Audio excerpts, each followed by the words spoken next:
Chapter 10. Forbidden Responses. Dude, I'm telling you, it's all anyone can talk about. Everyone thinks you're becoming a Scythe to take revenge on the school. On a mild day in March, on one of the rare afternoons that Scythe Fair Day allowed Rowan downtime, Rowan had gone to visit his friend Tiger, who had not splatted once in the past 3 months. Now they shot hoops at a park just blocks away from Rowan's home, where he wasn't allowed to visit and might not have even if he were allowed. Rowan threw Tiger the ball. That's not why I accepted the apprenticeship. I know that, and you know that, but people will believe whatever they want to believe. He grinned. Suddenly, I got all sorts of game because I'm your friend. They think I can get them access to your ring. Immunity talks. Death walks. The thought of Tiger playing intercessor on his behalf almost made Rowan laugh. You could see Tiger milking that for all it was worth, probably charging people for the service. Rowan stole the ball and took a shot. He hadn't played since before moving in with the Scythe, but he found his arm, if not his aim. He was stronger than ever, and had endless stamina, all thanks to his Bokator training. So when you get your ring, you are going to give me immunity, right? No. Thank you for the likes.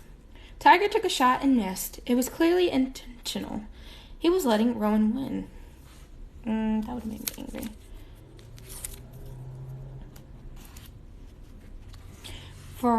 First of all, I don't know that he'll choose me to get the ring. And secondly, I can't give you immunity. Tiger looked genuinely shocked. What? Why not? That's playing favorites. Isn't that what friends are for? Well, you're not his friend.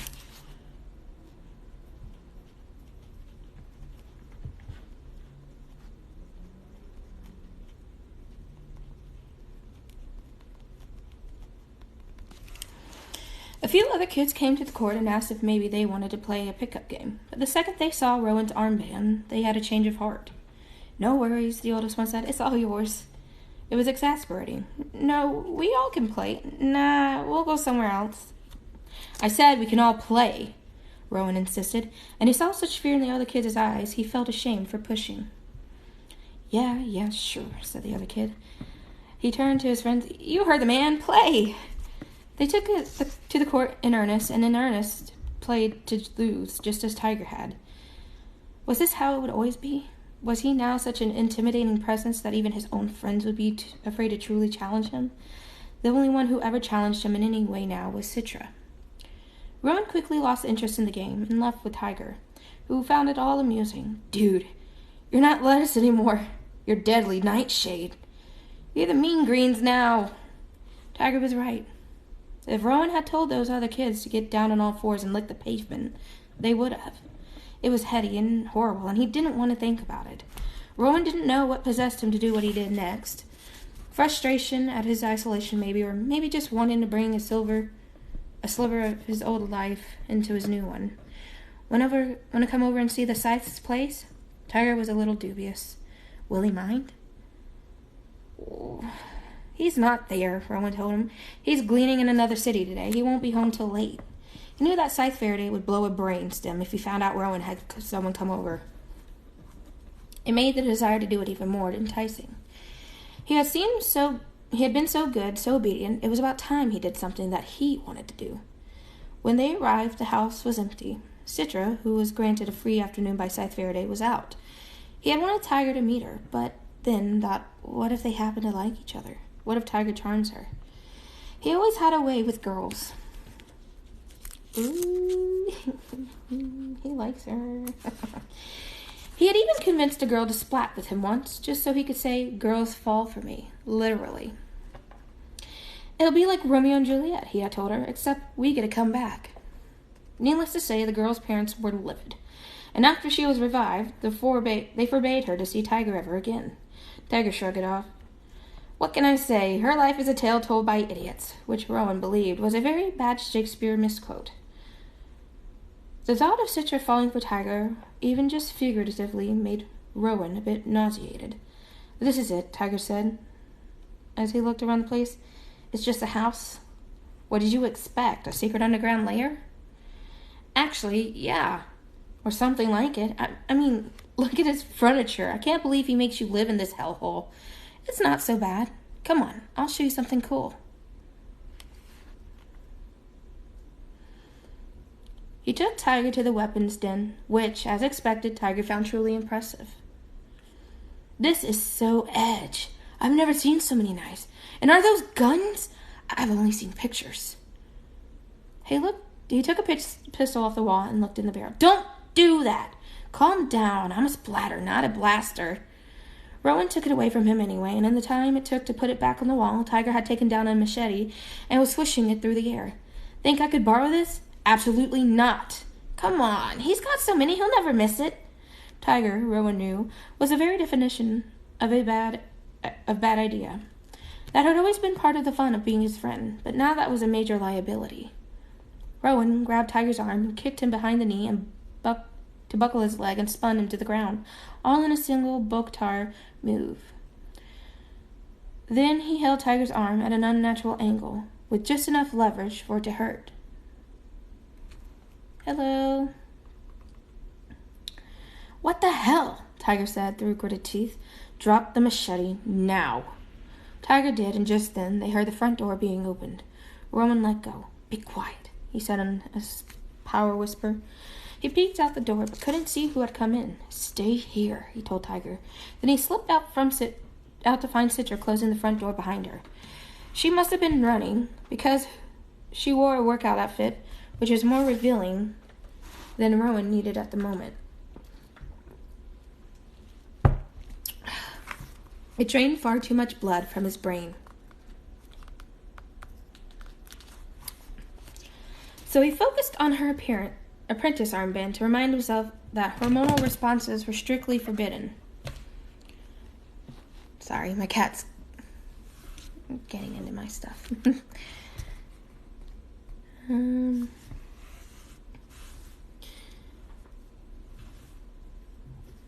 Citra looked up and gave him an obligatory greeting. Hey, Rowan. Hey, something wrong? No. Why are you just standing there? Where should I be standing? She rolled her eyes and went into the bathroom, closing the door. Rowan slipped back into the weapons den. Who is it, Tiger? Asked Tiger. Is it what's her name? I want to meet your competition. Maybe she'll give me immunity or something else. No, Rowan told him. It's Scythe Faraday, and he'll glean you on the spot if he finds you here. Suddenly, Tiger's bravado evaporated. Oh, crap. What are we going to do? Calm down. He's taking a shower. As long as you're quiet, I can get you out.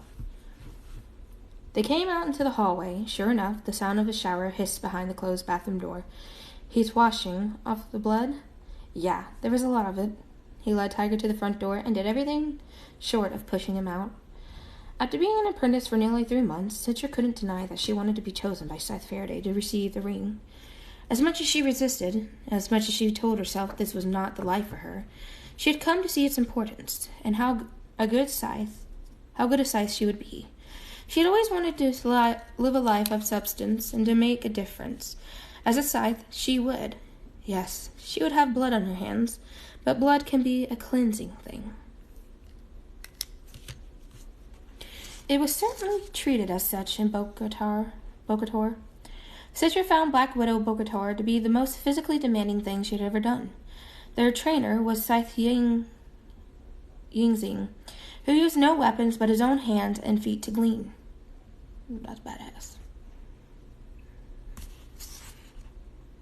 He had taken a vow of silence. It seemed every Scythe had surrendered something of themselves, not because they had to, but because they chose to, as a way to pay for the lives they took.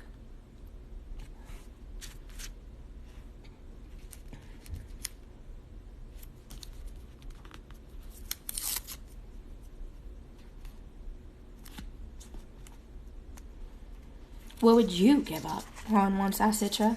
The question made her uncomfortable. If I become a Scythe, I'm giving up my life, aren't I? I think that's enough. You're giving up a family. You're also giving up a family, Rowan reminded her. She nodded, not wanting to speak to it. The idea of having a family was so far off to her. The idea of not having one felt equally distant. It was hard to have feelings about something she was years away from even considering. Besides, such things had to be kept far from her mind during Bokator. One's mind had to be clear. Citra had never taken any sort of martial art before. She had always been a non-contact sport kind of girl. Track, swimming, tennis, any sport that had a clear line or net between her and her opponent. Bogator was the antithesis of that. Hand-to-hand, body-to-body combat. Even communication was entirely physical in the class, as our mute instructor would correct their positions as if they were action figures. It was all mind and body, without the brash mediation of words.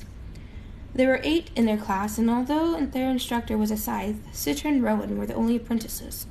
The others were junior Scythes, in the first year of their Scythehood.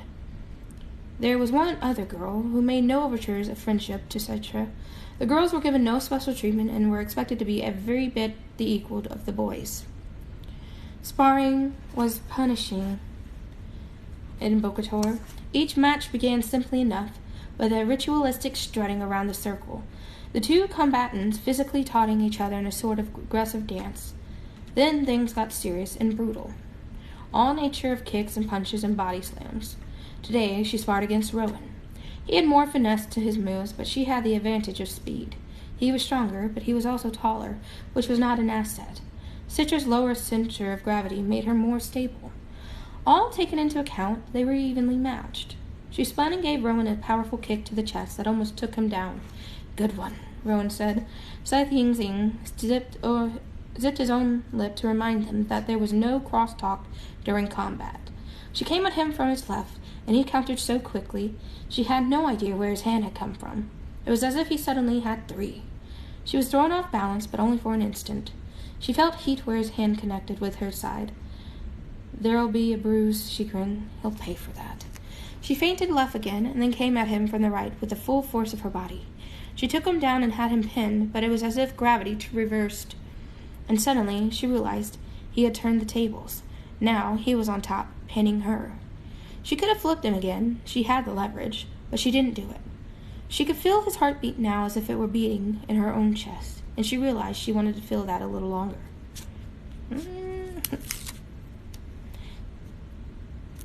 She wanted to feel it more than she wanted to win the match. That made her angry enough to pull away. Thank you for the comment.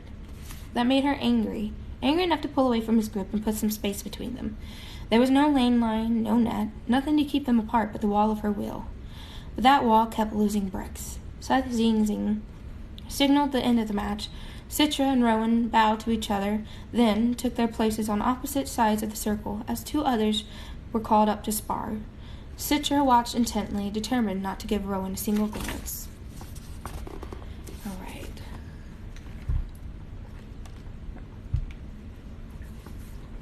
We are not the same beings we once were.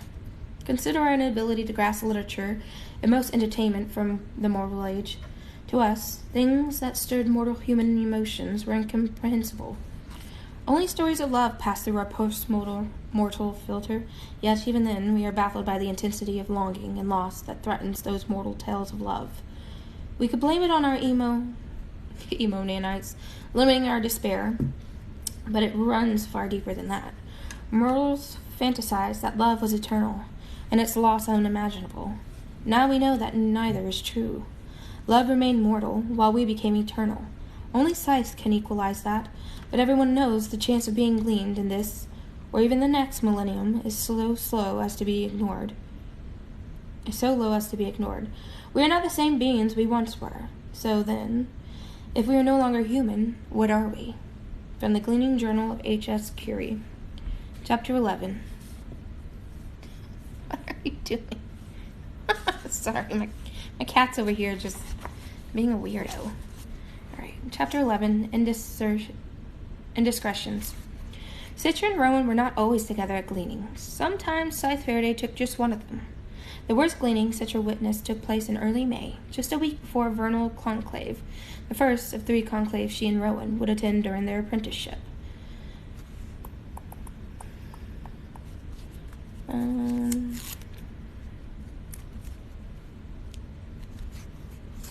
Their Corey was a man who had just turned the corner and reset his age to 24.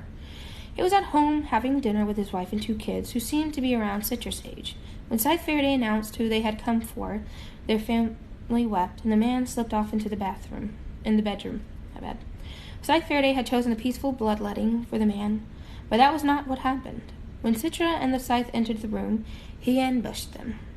The man was in peak condition and in the arrogance of his new rejuvenation. He rejected his gleaning and fought the scythe, breaking his jaw with a vicious punch. Oh, he just condemned his family. Man.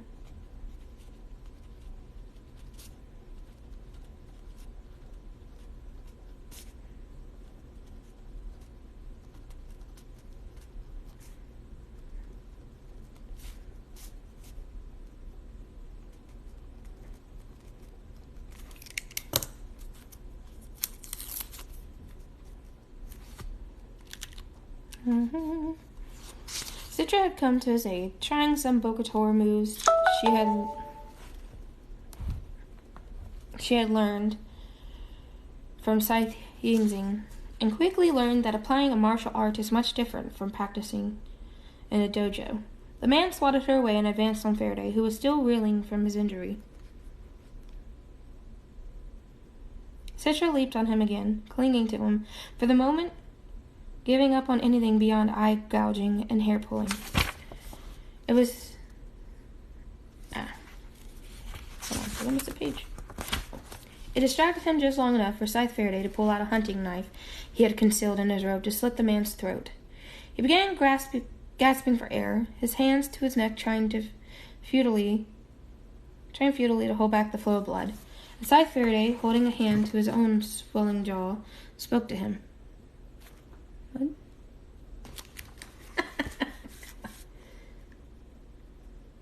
Not with malice, but with great sorrow. Do you understand the consequences of what you've just done? The man could not answer. He fell to the ground, quivering, gasping. Citra thought death from such a wound would be instantaneous, but apparently not. She had never seen so much blood. Stay here, the Scythe told her. Look upon him kindly and be the last thing he sees. Then he left the room. Citra knew what he was going to do. The law was very clear as to the consequences of running or resisting one's gleaning.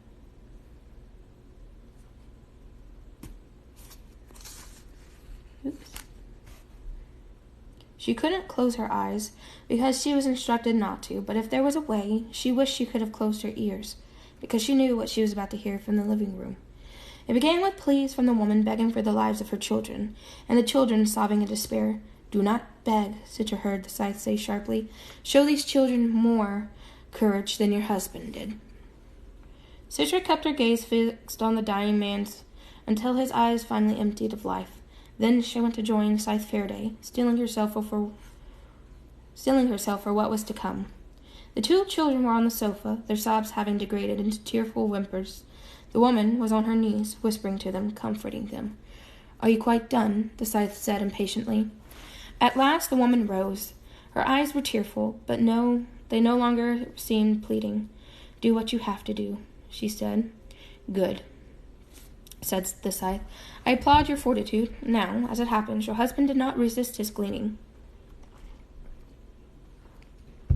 However, my apprentice and I had an altercation, resulting in these wounds. The woman just stared at him, her jaw slightly unhinged. So was Citra's.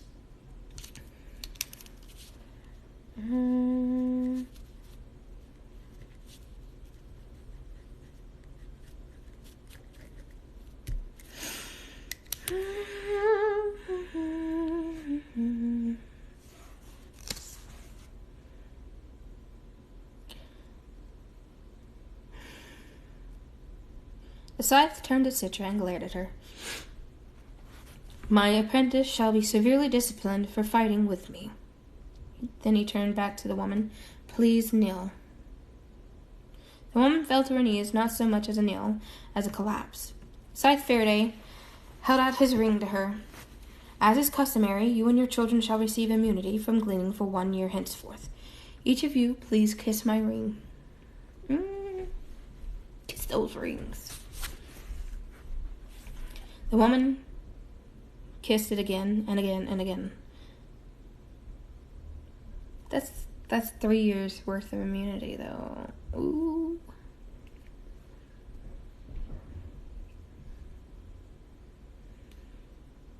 The Scythe said little after they left. They rode the bus because whenever possible, the Scythe avoided the use of a public car. He saw it as an extravagance. When they got off at their stop, Citra dared to speak. Shall I be disciplined for breaking your jaw? Citra knew it would be healed by morning, but the healing nanites were not spontaneous. He looked pretty awful. You will speak to no one of this, he told her sternly. You will not even comment on it in your journal. Is that clear? The man's indiscretion shall never be known. Yes, Your Honor. She wanted to tell him how much she admired him for what he had done, choosing compassion over obligation. There was a lesson to be learned in every gleaning, and today was one she would not soon forget. The sanctity of the law, and the wisdom to know when it must be broken. Citra, try as she might to be a cellar apprentice, was not immune to indiscretion herself. One of Citra's nightly chores was to bring Scythe Faraday a glass of warm milk before bed. As in my childhood, warm milk soothes the edges of a day. Excuse me, about to sneeze. Sorry. Excuse me. Sorry. Kitty sleeping. It's a sleepy kitty. Sleepy kitty. Alright, back to the book. The Scythe had told her, I have, however, dispensed with the cookie that once came with it. The thought of a Scythe having milk and cookies before bed bordered on absurd to Citra, but she supposed even an agent of death would have guilty pleasures. Quite often, however, when a gleaning had been difficult, he would fall asleep before she came into his room at the appointed time with milk. In those cases, she would drink it herself or give it to Rowan, because Scythe Faraday made it clear that nothing in this household was ever wasted. On the night of that awful gleaning, she lingered in his room a bit longer. Scythe Faraday, she said gently, then said it again. No response. She could tell by his breathing he was out. There was an object on the nightstand. In fact, it was there every night. His ring. It caught the oblique light spilling in from the hallway. Even in the dim room it glittered. She downed the glass of milk and set it on the nightstand, so that in the morning the Scythe would see she had rotted, and that it hadn't been wasted. Then she knelt there, her eyes fixed on the ring. She wondered why he never slept with it, but felt that asking would be some sort of intrusion. When she received hers, if she received hers, would it retain the solemn mystery that it held for her now, or would it become ordinary to her? Would she come to take it for granted? She reached forward, then drew her hand back. And she turned it in... Then she reached forward again and gently took the ring. She turned it in her fingers so that it caught the light. The stone was big, about the size of an acorn. It was said to be a diamond, but there was a darkness in its core that made it different from a simple diamond ring. There was something in the core of that ring, but no one knew what it was. She wondered if even the Scythes themselves knew. The center wasn't exactly black. It was a deep discoloration that looked different depending on the light, the way a person's eyes sometimes do.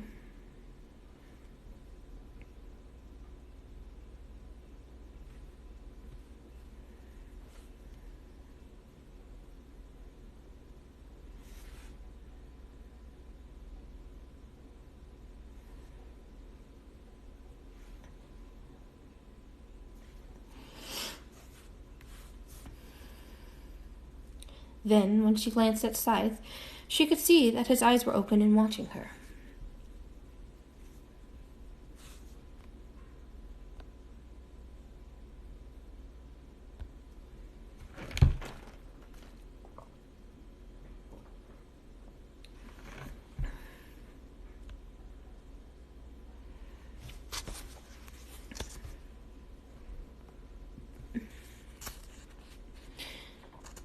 She froze, knowing she was caught, knowing that putting the ring down now wouldn't change that.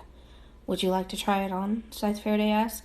No, she said. I'm sorry. I shouldn't have touched it. You shouldn't have, but you did. She wondered if he had been awake this whole time. Go ahead, he told her. Try it on. I insist. She was dubious, but did as she was told, because in spite of what she told him, she did want to try it on. It felt warm on her finger. It was sized for the Scythe, so it was too large for her. It was also heavier than she imagined. Do you worry that it will ever be stolen? She asked. Not really. Anyone foolish enough to steal a Scythe's ring is quickly removed from the world, so they cease to be a problem. The ring was getting noticeably cooler. It is a covetable object, though, don't you agree? The Scythe said. Suddenly, Citra realized the ring wasn't just cool. It was freezing. The metal, in a matter of seconds, had grown white with frost, and her finger was in such intense pain from the cold, she cried out and pulled the ring from her hand. It flew across the room.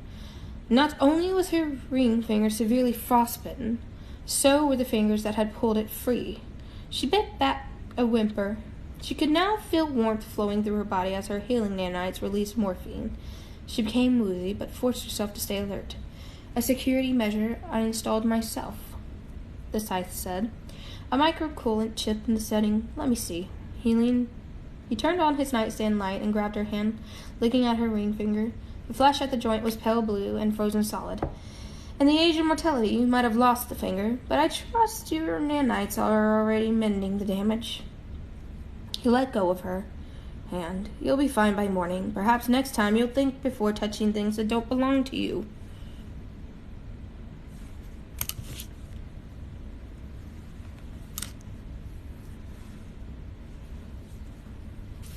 He retrieved his ring, set it back on the nightstand, then handed her the empty glass. From now on, Rowan will bring me my evening milk, he said.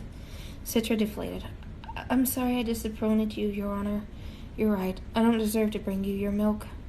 He raised an eyebrow. You misunderstand. This is not a punishment. Curiosity is human. I merely allowed you to get it out of your system.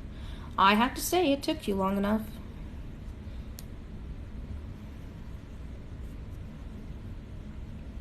Then he gave her a little conspiratorial grin. Now, let's see how long it takes Rowan to go for the ring.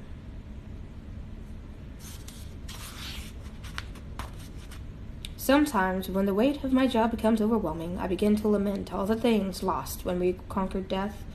I think about religion and how once we became our own saviors, our own gods, most faiths became irrelevant. What it must have been like to believe in something greater than oneself, to accept imperfection.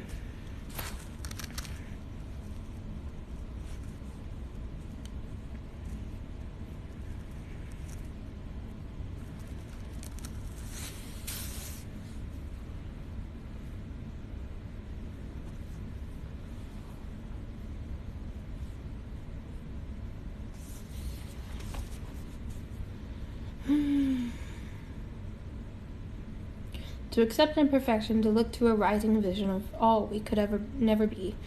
It must have been comforting. It must have been frightening. It must have lifted people from the mundane, but also justified all sorts of evil. I often wonder if the bright benefit of belief outweighed the darkness its abuse could bring.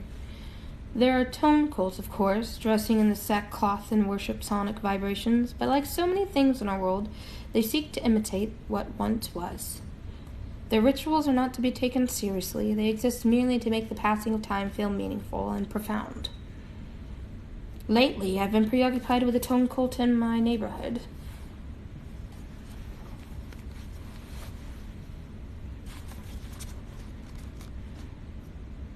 I went into their gathering place the other day. I was there to clean one of the cult's congregants, a man who had not yet turned his first corner. They were intoning what they called the resonant frequency of the universe. One of them told me that the sound was alive and that their harmonizing will bring it inner peace.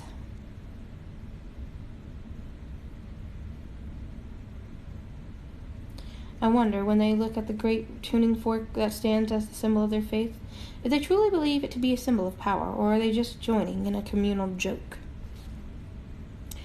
From the Gleaning Journal of H.S. Curie. You okay? Chapter 12. No Room for Mediocrity.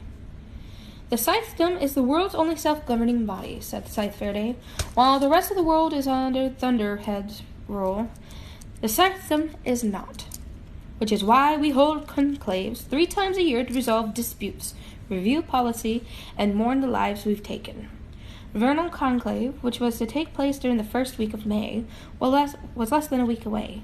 Rowan and Citra had studied enough of the structure of the Scythedom to know that all 25 regions of the world held their conclaves on the same day, and that there were currently 321 Scythes in their region, which encompassed the heart of North American continent.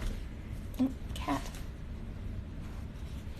The Mid-American Conclave is an important one, Scythe Faraday told them, because we tend to set the trend for much of the world. There's an expression, as goes, thank you for the shares, as goes the Mid-America, so goes the planet. The Grand Slayer Scythes of the global conclave always have their eyes on us. Scythe Faraday explained that at each conclave they would be tested. I do not know the nature of this first test, which is why you need to be as prepared as possible in all aspects of your training. Rowan found he had a million questions about conclave, but he kept them to himself. He let Citra do all the asking, mainly because the questions irritated Scythe Faraday, and he never answered them. You'll find out all you need to know when you get there, the Scythe told them. For now, all your attention must be on your training and your studies. Rowan had never been an exceptional student, but that was by design. To be either too good or too bad drew attention. As much as he hated being the lettuce, it was his comfort zone. If you apply yourself, I have no doubt you could be at the top of your class, his science teacher had told him after getting the highest grade on his midterm last year. He had done it just to see if he could. Now that he knew, he saw no great need to do it again. There were many reasons, not the least of which was his own ignorance about Scythe in those days before his apprenticeship. He assumed that being a stellar student would make him a target. Supposedly, a friend of a friend was gleaned at 11 because he was the smartest kid in 5th grade. It was nothing more than an urban myth, but Rowan believed it just enough that it kept him from wanting to stand out. He wondered if other kids held back for fear of being gleaned. He had little experience with being so studious. He found it exhausting, and there was more than just poison chemistry, post-mortal history, and journaling. There was metallurgy, as it applies to weapons, the philosophy of mortality, the psychology of immortality, and the literature of Scythedom, from poetry to the wisdom found in famous Scythe's journals. And, of course, the mathematical statistics that Scythe Faraday relied upon so heavily. There was no room for mediocrity, especially now with Conclave coming up. Rowan did ask him one question about Conclave. Will he be disqualified if he failed the test? Faraday took a moment before answering. No, he told them, but there is a consequence. Although he would not tell them what that consequence was, Rowan concluded that not knowing was more terrifying than knowing. With it just a few days before Conclave, he and Citra stayed up late studying in the weapons den. Rowan found himself dozing, but was quickly awakened when Citra slammed a book. I hate this, she announced. Suburton, aconite, conium, polonium. The poisons are all running together in my head. That would sure make a person die faster, Rowan said with a smirk. She crossed her arms. Do you know your poisons? We're only supposed to know 40 by Conclave, he pointed out. And do you know them? I will, he told her. What's the molecular formula for tetrodotoxin?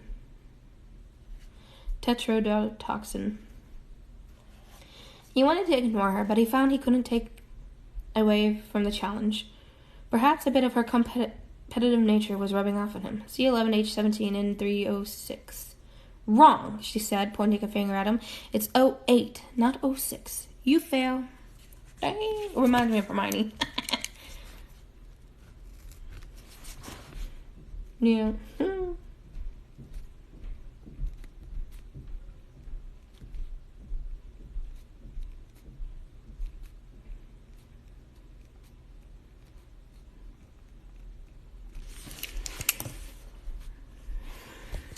She was starting to rile him up, so she wouldn't be the only one riled.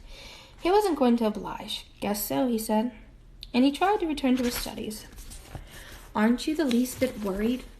He took a breath and closed his book. When Faraday first began teaching them, Rowan found the use of actual old-school books very off-putting, but over time he learned there was something very satisfying to turning the pages, and, as Citra had already discovered, the emotional catharsis of slamming a book shut. "Of course I'm worried, but here's the way I look at it. We know they won't disqualify us, and we already know we can't be gleaned, and we'll have 2 more chances to make up for any screw-ups before one of us is chosen. Whatever the consequences of failing the first round of tests, if either of us fail, we'll deal with it." Citra slumped in her chair. "I don't fail," she said, but didn't sound too convinced of herself. There was this pouty look on her face that made Rowan want to smile, but he didn't because he knew that would infuriate her. He actually liked how she would get infuriated, but they had too much work to do to indulge in emotional distraction. Rowan put away his toxicology book and pulled out his volume on weapons identification. They were required to be able to identify 30 different weapons, how to wield them, and their detailed history. Rowan was more worried about that than the poisons. He spared a glance at Citra, who noticed the glance, so he tried not to look at her again. Then out of nowhere she said, "I will miss you." He looked up, and she looked away. "How do you mean?" "I mean that if disqualification was part of the rules, I'd miss having you around." He considered reaching out to take her hand, which rested gently on the table, but the table was big, and her hand was too far away for it to be anything other than insanely awkward. Then again, even if they sat closer, it would be an insane thing to do. "But it's not part of the rules," she said, "which means that no matter what, you're stuck with me for 8 more months. She grinned. "Yeah, I'm sure I'll really be sick of you by then." It was the first time it occurred to Rowan that she might not hate him as much as he thought she did. The quota system has worked for over 200 years, and although it fluctuates region to region, it makes it crystal clear what each Scythe's responsibility to the world is. Of course, it's all based on averages. We can go days or even weeks without cleaning, but we must meet our quota before the next conclave. There are those eager ones who glean early and find themselves with little to do as conclave draws near. There are those who procrastinate and have to hurry toward the end. Both those approaches lead to a sloppiness and unintentional bias. I often wonder if the quota will ever change, and if so, how much. Population growth is still off the charts, but it's balanced by the Thunderhead's ability to provide for an ever-increasing population, renewable resources, subsurface dwellings, artificial islands, and all without there ever being any less green or a sense of overcrowding. We have mastered this world and yet protected it in a way that our forefathers could scarcely have dreamed. But all things are limited. While the Thunderhead does not interfere with the Scythedom, it does suggest the number of Scythes there should be in the world. Currently, there are approximately 5 million people gleaned per year worldwide, a tiny fraction of the death rate and the age of mortality, and nowhere near enough to balance population growth. I shudder to think how many more Scythes it would take, and how many gleanings would be required, if we ever need to curb population growth altogether. From the Gleaning Journal of H.S. Curie. Chapter 13. Vernal Conclave. Fulcrum City was a post-mortal metropolis toward the very center of mid-America. There, by the river, set low between the sky-soaring spires of graceful city living, was a venerable structure of stone, impressive if not in height then in solidity. Marble columns and arches supported a great copper dome. It was an unyielding homage to ancient Greece and imperial Rome, the birthing grounds of civilization. It was still called the Capitol building, for it was once a state capital back when there were still states, in those days before government became obsolete. Now it had the honor of holding the administrative offices of the American Scythedom, as well as hosting its conclave 3 times a year. Fulcrum City was only an hour away by hypertrain, but of course, Scythe Faraday saw hypertrains as an unnecessary extravagance. Besides, I want the scenery rather than a windowless subterranean tunnel. I'm a human being, not a mole. Alright. A standard train took 6 hours, and Citra did enjoy the scenery along the way, although she spent most of the trip studying. Fulcrum City was on the Mississippi River. She recalled that there was once a giant silver arch on the riverbank, but it was now gone, destroyed back in the age of mortality by something called terrorism. She'd have learned more about the city if she weren't so focused on her poisons and weapons. They had arrived the evening before conclave and stayed in a downtown hotel. Morning came much too quickly. As Citra, Rowan, and Scythe Faraday walked from their hotel to at the awful hour of 6:30 a.m., people in the streets ran to them and handed them umbrellas, choosing to get wet rather than see a Scythe and his apprentices go without one. "Do they know you've taken 2 apprentices instead of just 1?" Citra asked. "Of course they know," said Rowan. "Wouldn't they? Why wouldn't they?" But Scythe Faraday's silence on the matter was a clear red flag to Citra. "You did clear it with the high blade, didn't you, Scythe Faraday? I found that with Scythedom, it is better to ask the forgiveness than permission."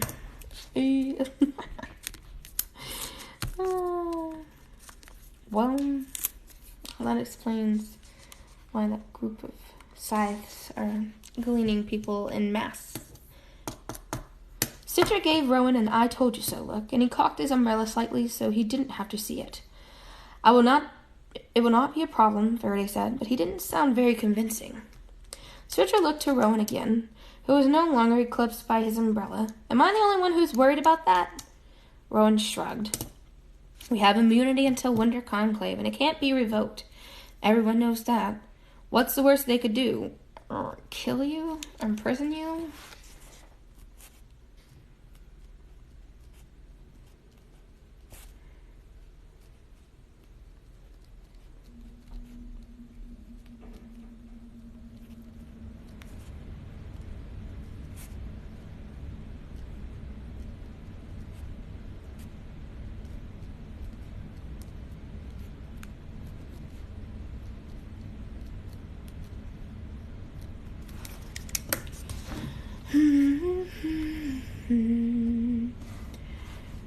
Some scythes arrived at the Capitol building on foot, as they had.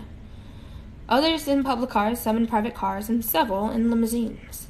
There were ropes to hold back spectators on either side of the wide marble staircase leading up to the building, as well as peace officers and members of the Blade Guard, the Scythedom's elite security force. The arriving scythes were protected from their adoring public, even if the public was not protected from them. "I despise running the gauntlet," Scythe Faraday had said, referring to climbing the steps to the conclave. "It's even worse when it's not raining. The crowd on the other side is a dozen people deep."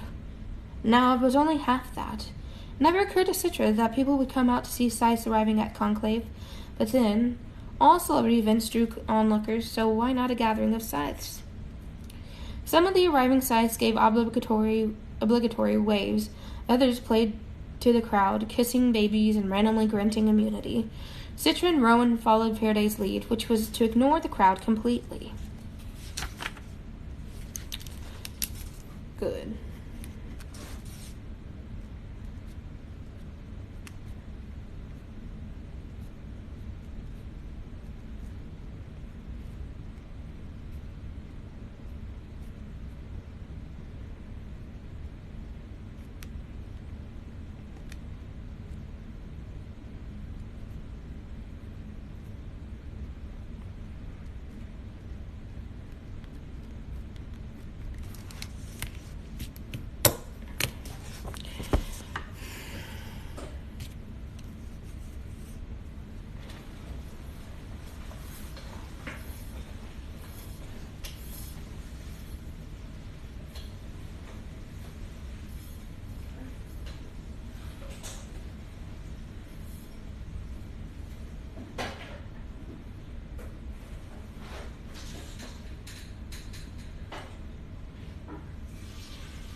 There were dozens of other Scythes in the entry vestibule. They removed their raincoats to reveal robes of all colors, all textures. It was a rainbow that summoned forth anything but thoughts of death. This, Citra realized, was intentional. Scythes wished to be seen as the many facets of light, none of darkness. Though a grand arch lay a grander chamber, through a grand arch lay a grander chamber beneath the central dome, a rotunda where hundreds of Scythes greeted one another, engaging in casual conversation around an elaborate breakfast spread in the center.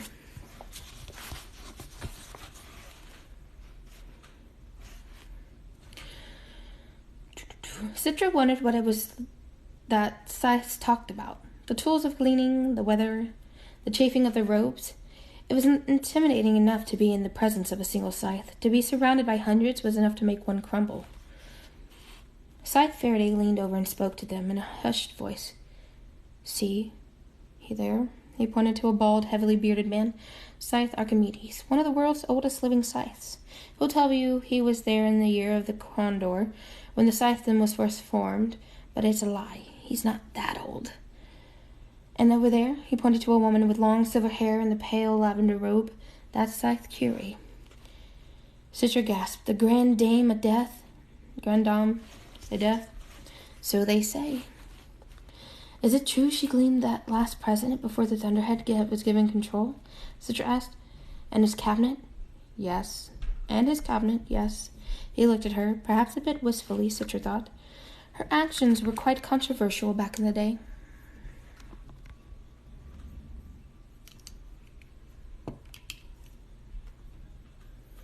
The woman caught them glancing her way and turned to them. Citra chilled when her piercing gray eyes zeroed in on her. Then the woman smiled at the three of them, nodded, and returned to her conversation. There was a large group of 4 or 5 Scythes closer to the assembly chamber entrance, the doors of which were still closed. They wore bright robes studded with gems. The center of their attention was a Scythe in royal blue, whose robes contained what appeared to be diamonds.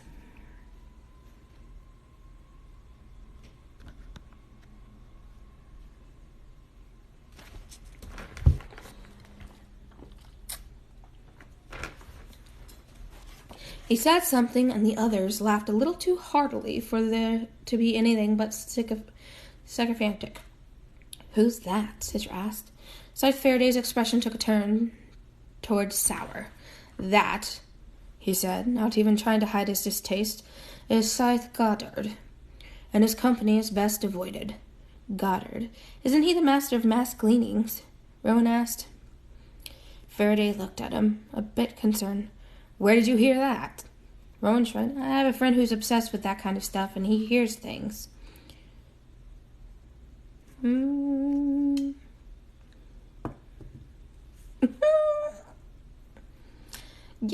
Yes, he is. All right.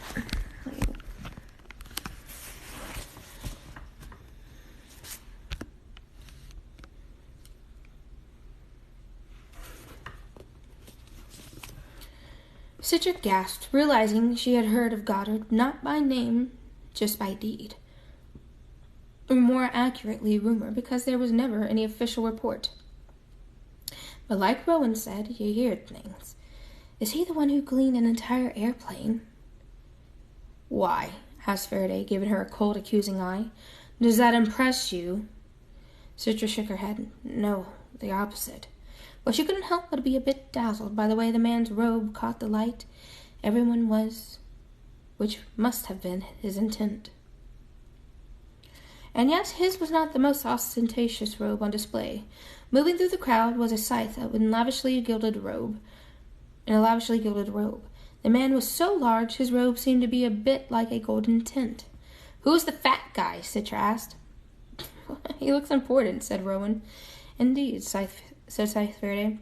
The fat guy, as you called him, is the High Blade, the most powerful man in Mid-America's Scythedom. He presides over Conclave. The High Blade worked the crowd like a Greek gaseous planet, bending space around it. He could have tweaked his Mennonites to eliminate at least some of his girth, but clearly he had chosen not to. The choice was a bold statement, and his size made him an imposing figure. When he saw Faraday, he excused himself from his current conversation and made his way toward them. "Honorable Scythe Faraday, always a pleasure to see you." He used both hands to grip Faraday's in what was meant to be a heartfelt greeting, but felt forced and artificial. "Citra, Rowan, I'd like you to meet Highblade Xenocrates," Faraday said, then turned back to the large man. "These are my new apprentices." He took a moment to appraise them. "A double apprenticeship," he said jovially. "I believe that's a first. Most Scythes have trouble with just one. The better of the two shall receive my blessing for the ring, and the other," said the Highblade, "will be sorely disappointed, I'm sure." Then he moved on to greet the other Scythes that were just now coming in from the rain. "See," Rowan said, "and you were worried." But to Citra, nothing about the man seemed sincere. And that's because he's not. That's because he's not sincere at all.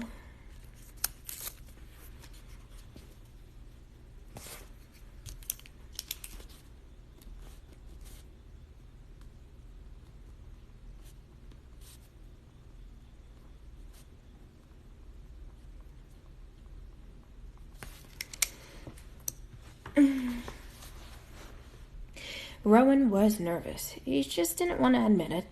He knew admitting it would make Citra more worried, which would make him more worried. So he bit back his fears and misgivings and kept his eyes and ears open, taking in everything that had happened around him. There were other apprentices there. He overheard two talking about how this was the big day. A boy and a girl, both older than him, maybe 18 or 19, would be getting their rings today and becoming junior Scythes. The girl lamented about how, for the first 4 years, they would have to get approval from the selection committee for their gleanings. Every single one, she complained, like we're babies. "At least the apprenticeship isn't 4 years long," Rowan interjected as a way to get into the conversation. The two looked at him with mild disgust. "I mean, it takes 4 years to get to a college degree, right?" Rowan knew he was just digging himself deeper, but he had already committed. "At least, doesn't it? It doesn't take that long to get a license to glean." "Who the hell are you?" the girl asked. "Ignore him, he's just a spat." "A what?" Rowan had been called many things, but never that. The beau smirked at him. "Don't you know anything?" said the girl. "Spat, as in spatula. It's what they call new apprentices, because you're not good enough for anything but flipping your Scythe's burgers." Rowan laughed at that, which just irritated them. Then Citra came up next to them. "So, for spatulas, what does that make you? Safety scissors? Or are you just a couple of tools?"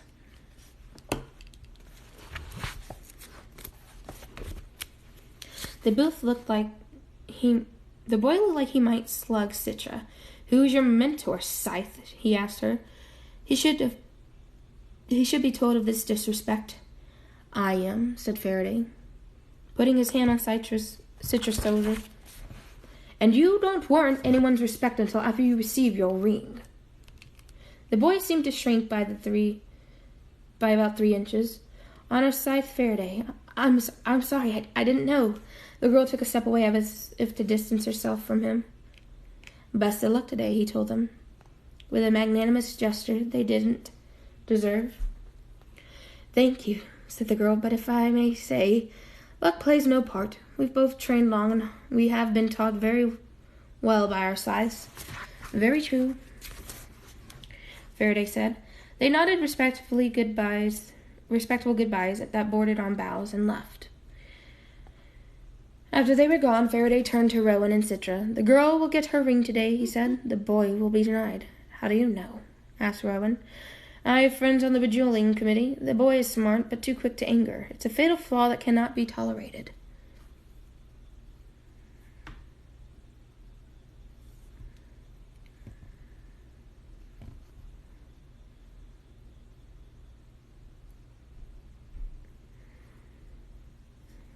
As annoying as Rowan found the kid, he couldn't help but feel a twinge of pity. What happens to the apprentices that get denied? They are returned to their families to take up life where they left off. But life can never be the same after a year of training to be a Scythe. Rowan pointed out. True, said Faraday, but only good can come from a keen understanding of what it takes to be a Scythe. Rowan nodded, but thought for a man of such wisdom that seemed very naive. Scythe training was a scarring endeavor, purposefully so, but it was scarring nonetheless. The rotunda became increasingly crowded with scythes, and marble yellow walls, floor, and dome made voices echo into a cacophony. Rowan tried to hear more individual conversations, but they were lost in the din.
Alright,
Faraday had told them that the great barn's doors to the assembly room would open promptly at 7 a.m., and the Scythes would be dismissed at the stroke of 7 p.m. 12 hours to accomplish any and all business. Anything left undone would have to wait 4 months until the next conclave.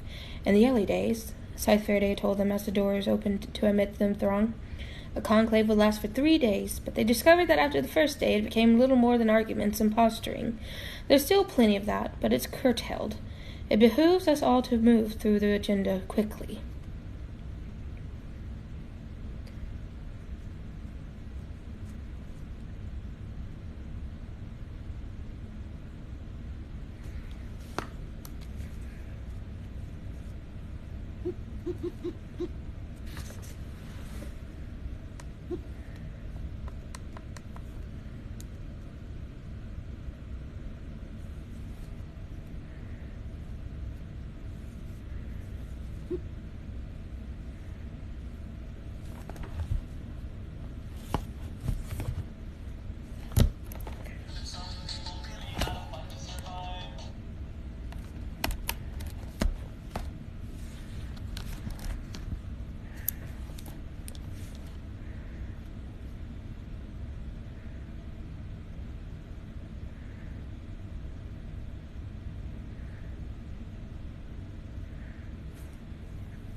The chamber was a huge semicircle with a large wooden rostrum at the front where the high blades sat, and slightly lower seats on either side for the conclave clerk, who kept records, and the parliamentarian, who interpreted rules and procedures if any questions arose. Scythe Faraday had told them enough about the power structure of the Scythedom for Rowan to know that much.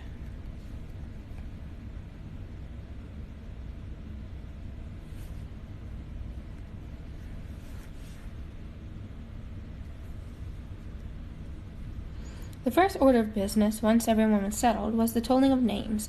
One by one, in no particular order, the Scythes came to the front to recite various names of people they had gleaned over the past 4 months. "We can't recite them all," Scythe Faraday had told them. With over 300 scythes, it would be more than 26,000 names. We're to choose 10, the ones we most remember, the ones who died most valiantly, the ones whose lives were the most notable. After each name spoken, an iron bell was rung, solemn and resonant. Rowan was pleased to hear Scythe Faraday reciting Cole Whitlock's name as one of his chosen 10.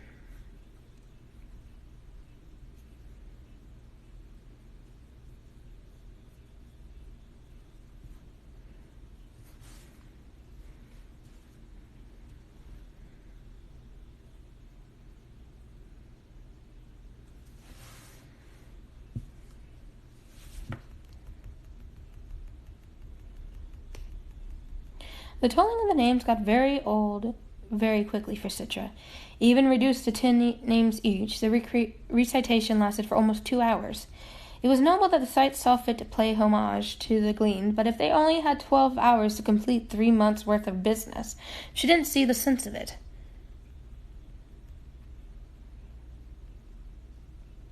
There was no written agenda, so there was no way for her and Rowan to know what came next, and Scythe Faraday only explained things as they happened.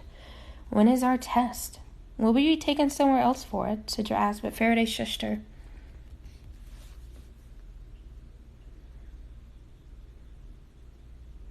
After the tolling of names, the next order of business was a ceremonial washing of the hands.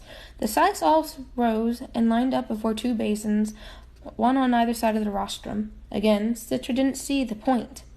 "All this ritual, it's like something you'd see in a tone cult," she said when Faraday returned to his seat, hands still damp.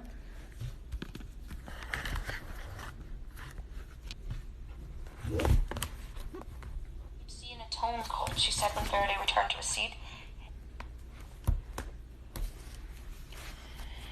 Where was I? Faraday leaned over to her and whispered, "Don't let any of the other Scythes hear you say that. Don't you feel after sticking your hands in water that 100 other hands have been in? Ew. Do you feel clean after sticking your hands in water that 100 other hands have been in?" Faraday sighed. "It brings solace. It binds us as a community. Do not belittle our traditions because one day they may be yours."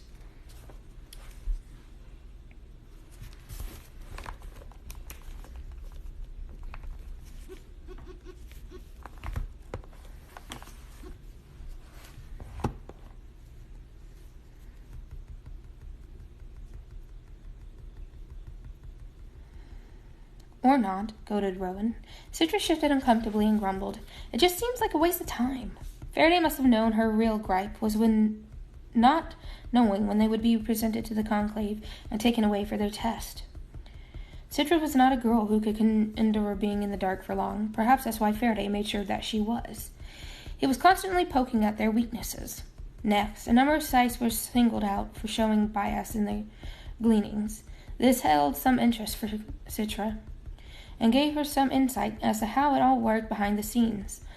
One Scythe had gleaned too few wealthy people. She was reprimanded and assigned to only glean the rich between now and the next conclave. Another Scythe was found to have racial ratio issues, high on the Hispanic, low on the Afric. "It's due to the demographic where I live," he pleaded. "People have a higher percentage of Hispanic in their personal ratios." Highblaze Anacrates was not swayed. "Then cast a wider net," he said. "Glean elsewhere." He was charged with bringing his ratios back into line or face being disciplined, which consisted of having future gleanings pre-approved by the selection committee. Having one's freedom to glean taken away was a humiliation that no Scythe wanted. 16 Scythes were taken to task. 10 were warned, 6 were disciplined. The oddest situation was a Scythe who was far too pretty for his own good. He got called out for gleaning too many unattractive people. What the heck? What an idea, one of the other Scythes shouted out. Imagine what a world it would be if we gleaned only ugly people. That brought a round of laughter from the rest of the room. The Scythe tried to defend himself, claiming the old adage, beauty is in the eye of the beholder, but the High Blade wasn't buying it. This was apparently his third such offense, so he was given permanent probation. He could live as a Scythe, but could not glean, until the next reptilian year, the High Blade proclaimed. That's crazy, Cedric commented, just loud enough for Rowan and Faraday to hear. No one knows what animal's future years will be named after. I mean, the last reptilian year was the year of the gecko, and that was before I was born.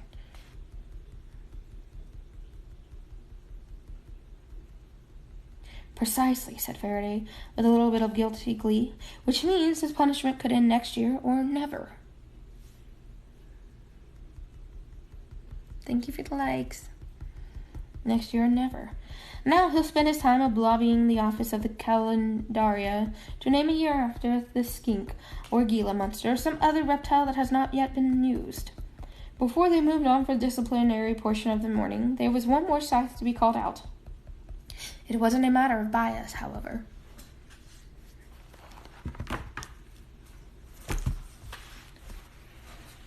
Ooh. There we go. You okay? Poor kitty.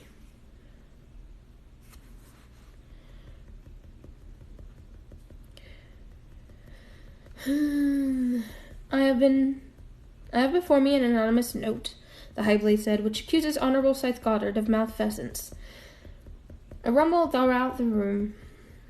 Citrid saw Scythe Goddard whisper to his inner circle of companions, then stood. Of what sort of malfeasance am I being accused? Unnecessary cruelty in your gleaning, and yet this accusation comes anonymously, said Goddard. I cannot believe that a fellow Scythe would show such cowardice. I demand that the accuser reveal his or herself. More rumbles around the room. No one stood up. No one took responsibility. Well then, said Goddard, I refuse to answer to an invisible accuser. Citra expected High Blade Xenocrates to press the issue. After all, an accusation from a fellow Scythe should be taken seriously. But the High Blade put the paper down and said, well, if there's nothing more, we'll take her to our mid-morning break. What you doing, kitty kit? Kitty, kitty, kitty, kitty, kitty. All right.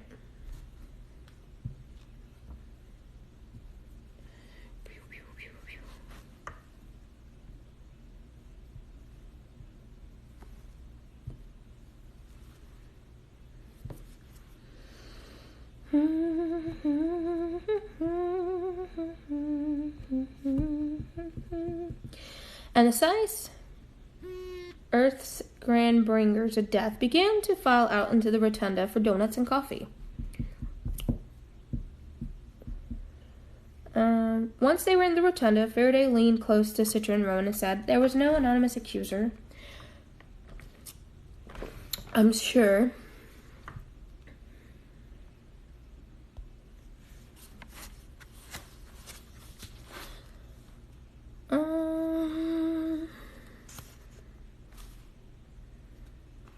That Scythe Goddard accused himself. Why would he do that? Asked Citra. To take the steam out of his enemies. It's the oldest trick in the book. Now anyone who accuses him will be assumed to be a cowardly anonymous accuser. No one will go after him now.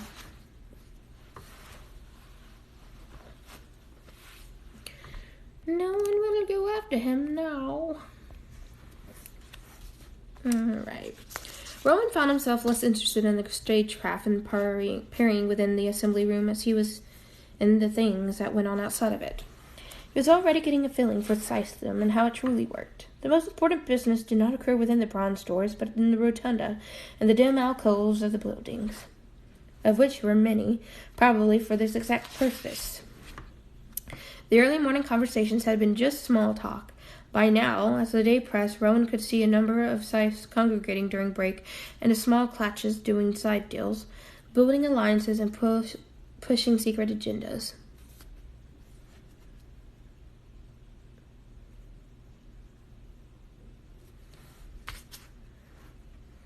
He overheard one group that was planning to propose a ban on remote detonators as a method of gleaning, not for any ethical reason, but because this gun lobby had made a sizable contribution to a particular Scythe.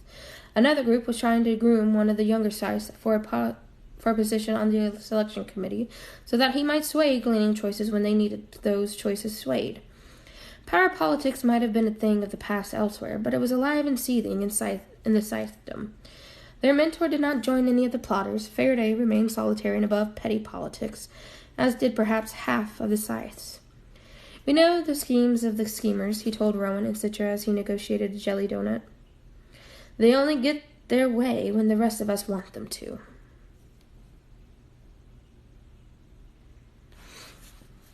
Rowan made a point to observe Scythe Goddard. Many Scythes approached him to talk. Others grumbled about him under their breath. His entourage of junior Scythes was a multicultural bunch, in the old-school meaning of the word. While no one had pristine ethnogenetics anymore, his inner circle showed traits that leaned toward one ethnos or another. The girl in green seemed mildly Pan-Asian. The man in yellow had Afric leanings. The one in fiery orange was a Caucasoid as could be, and he himself leaned slightly toward the Hispanic. He was clearly a Scythe who wanted high visibility. Even his grand gesture of ethnic balance was a visible one. Although Goddard never turned to look, Rowan had the distinct feeling that he knew Rowan was watching him.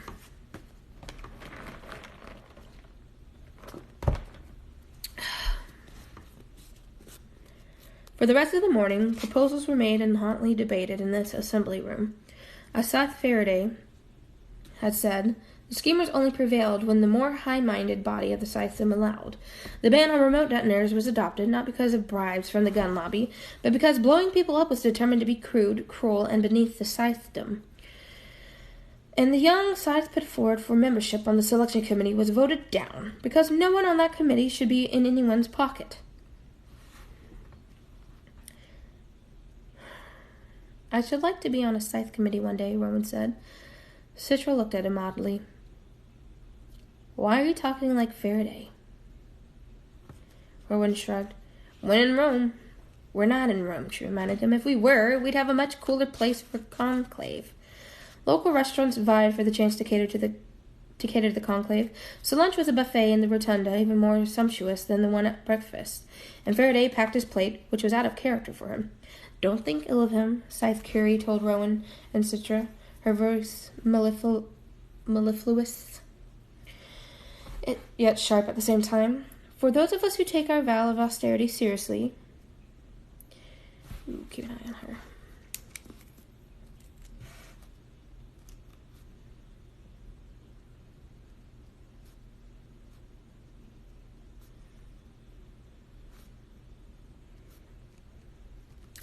Hello? Anybody out there? I'm kind of lonely. I just want to make friends. Give me Simba. I got a kitty. I got a kitty.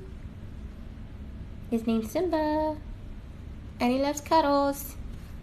And laying on my books. And eating them too. He likes to eat books. He's a silly cat. He's also obsessed with my 2-year-old, so he's moping around because my 2-year-old is not here. Yep. Stretch, kitty cat. Want some loves? Yeah. Get you some loves. Alright. Don't think ill of him. For those of us who take our vow of austerity seriously, conclave is the only time we allow ourselves the luxury of fine food and drink. It reminds us that we're human. Citra, who had a one-track mind, took this as her opportunity to get information. When will the apprentices be tested, she asked. Scythe Curie smirked and brushed her back her silky silver hair. The ones who were hoping to receive their ring today were tested last night. As for all the others, you'll be tested soon enough. she said. Citra's frustration made Rowan snicker, which earned him a glare from Citra.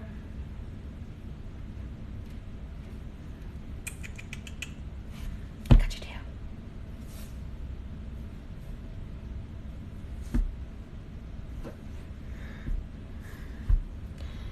Boom, boom, boom, boom, boom, boom, boom.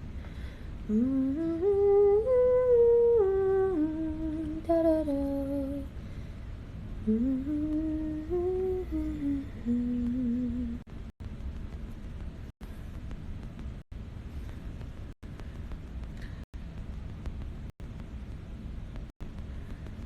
Just shut up and stuff your face, she said. Rowan was happy to oblige.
However, before final tally was taken, High Blaze and Ocrates announced that time had run out for legislative issues.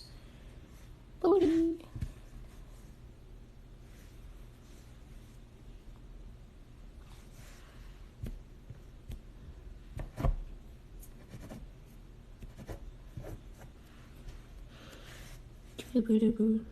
The subject will be at the top of our agenda for the next conclave, he announced.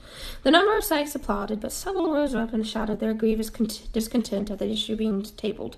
Scythe Faraday did not voice his own displeasure. He took a long breath in and out. Interesting, was all he said. It's interesting how he was put to the side when he had a fair point.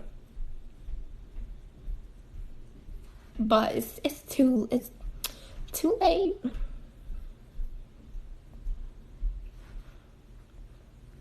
This might have all pinged loudly on Rowan and Citra's radar, had the high blade not immediately announced that the next order of business was the apprentices. Citra found herself wanting to grip Rowan's hand in anticipation and squeeze it until it was bloodless, but she restrained herself. Rowan, on the other hand, followed his mentor's lead. Now, let go. You mean old cat.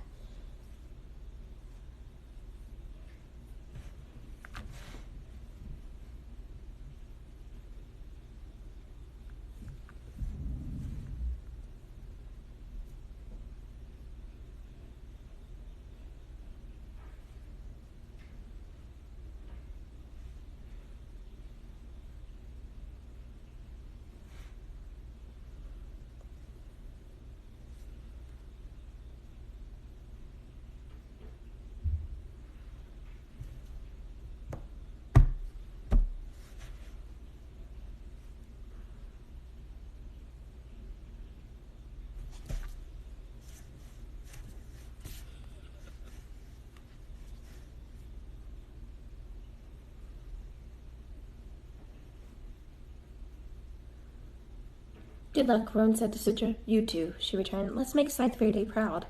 Rowan smiled and thought that Faraday might smile at Citra as well, but he didn't. He just kept his gaze on Xenocrates.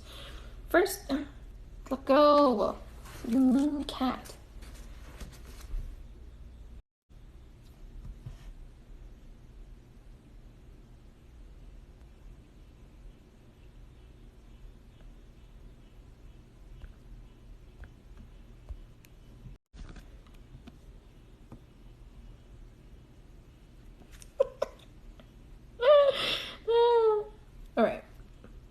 Good luck, Rowan said to Citra. You too, she returned. Let's make Scythe Faraday proud.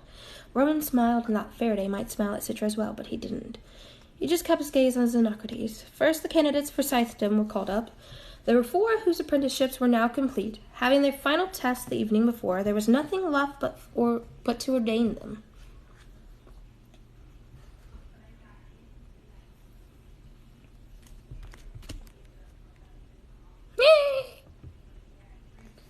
I'm such a big fan of yours.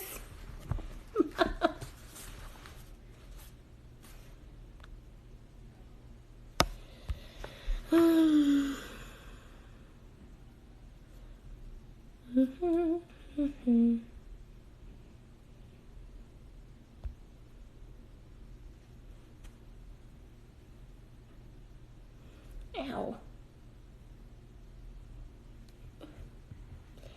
Cat, what are you doing, Simba?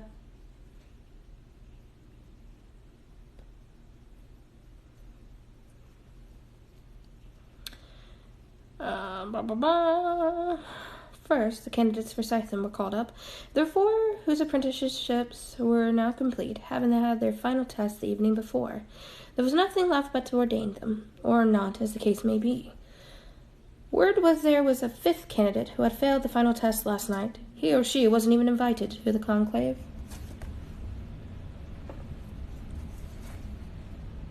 Three rings were brought out, resting on red velvet pillows. The 4 looked to one another now, aware that even though they had passed their final test, one of them would not be ordained and would be sent home in shame. Scythe Faraday turned to the scythe beside him and said, Only one scythe cleaned himself since the last conclave, and yet there are 3 being confirmed today. Has the population grown so drastically in the 3 months that we need 2 additional scythes?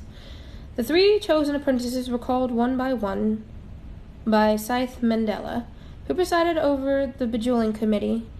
As each knelt before him, he said something about each of them in turn, and then handed them their rings, which they slipped on their fingers and held to show the conclave. which responded for each of them with an obligatory applause. Then they announced their patron historic, the luminary from history, whom they would name themselves after. The conclave applauded with each announcement, excepting Scythe's Goodall,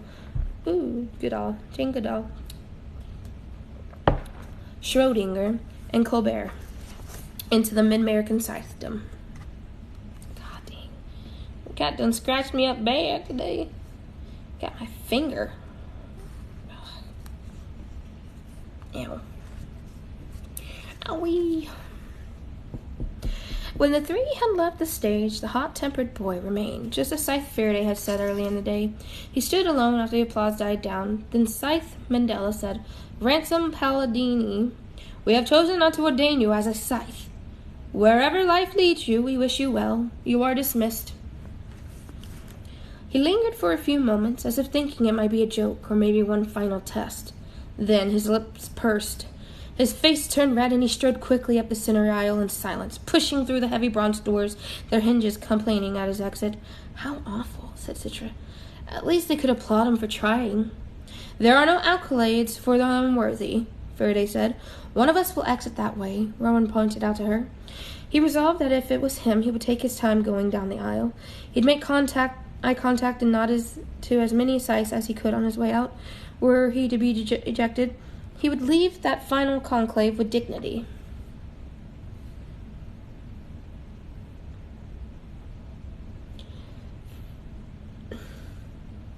"The remaining apprentices may now come forward," said Xenocrates.